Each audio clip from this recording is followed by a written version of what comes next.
মা তোর কি হইছে? আব্বা আমার কেমন জানি লাগতেছে, হাঁসের ডিম আর মাশরুম খায়া মাথা ঘুরতেছে। কে দিছিলি এই হাঁসের ডিম আর মাশরুম?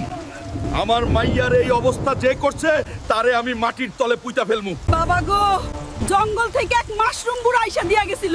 কোন দিকে গেছে? আজকে তার হাড্ডি মাংস আলাদা করমু। ওই মাশরুম বুড়া, সামনে আয়। আমার মাইয়ারে বিষ খাওয়াইছস, আজকে তোর মাশরুম ভর্তা বানামু। এত চিল্লাস কেন? আমার রাজত্বে আইসা আমারে ভয় দেখাস? আমার মাইয়ার এই দশা কেন করলি? তাড়াতাড়ি সুস্থ করার মন্ত্র বল। আমার মাশরুম খাইলে সবাই হাঁসের মতো খুব সুন্দর হয়। সুন্দর? তোর সুন্দরের গুষ্টি কিলাই। জলদি ভালো করার মন্ত্র ক, নাইলে তোর 12টা বাজামু। আর মারিস না। এই নে নীল মাশরুম, এইটা ছোঁয়াইলেই তোর মাইয়া ভালো হবে।